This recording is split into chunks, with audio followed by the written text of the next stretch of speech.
What's up guys, welcome back to another video, and today we're talking about the LUMIX GX1, a 7-year-old camera that I'm still using today.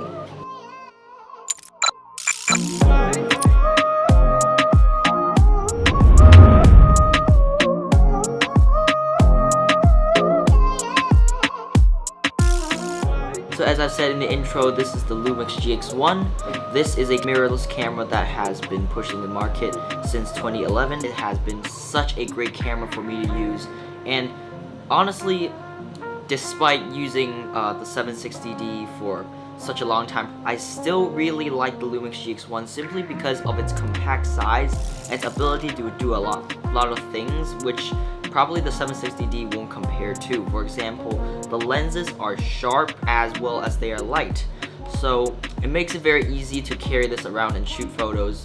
Very discreet, you can shoot streets, you can shoot candid shots, and you wouldn't get noticed, and you get great results because of the lens. And this lens is very sharp, as I've said. It compares to current probably Canon glass. And also there's these little mode dials. I don't know if you can see them. Let me just focus. So as you can see, there are dials here that says C1, C2. These are custom dials which are featured in nowadays Sony's, but for a 2011 camera, I think this is a really good feature. I have programmed these few settings to a few features that I can use in this camera to shoot more efficiently. Even though this camera doesn't have a very good ISO range, it's still a good camera considering that when put up to this lens, it's actually a good combination, as this lens features a 1.8 aperture. So even if this camera can't deal with low light situations, the large aperture can definitely compensate for that. As I've said, the compact size is definitely a winner compared to the modern DSLR I'm using right now. So definitely this camera has served me a lot, and also the image quality isn't that bad. It shoots raw, however for video it's not that good, but still it is sufficient considering it is a older camera. And I've talked a lot about specifications. However, this is a review, so I'd probably do another review sooner or later if you guys wanted to. But the reason I use old cameras simply because old cameras have a lack of nowadays features, so it kind of limits you to the amount of stuff you can use, amount of features you can use on a camera.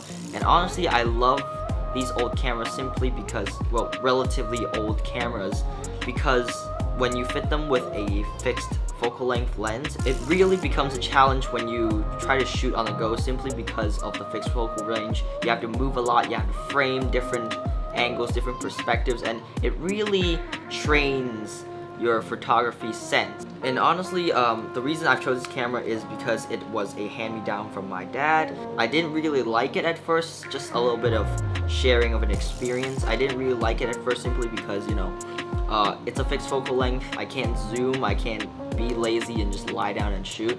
So I had to move around a lot, but I think it has been quite a tool for me to improve my photography skills. So I really appreciate this camera. I really like to keep it, and nowadays I actually use this as a secondary camera if I'm shooting video or if I'm shooting B-roll, simply because of the large 1.8 aperture and with the wide angle perspective this camera and lens combination offers. Moreover, being a older camera, it's still pretty surprising as it still has a touchscreen that can do a lot of work for you, and you have no idea how good a touchscreen is until after you've tried a touchscreen.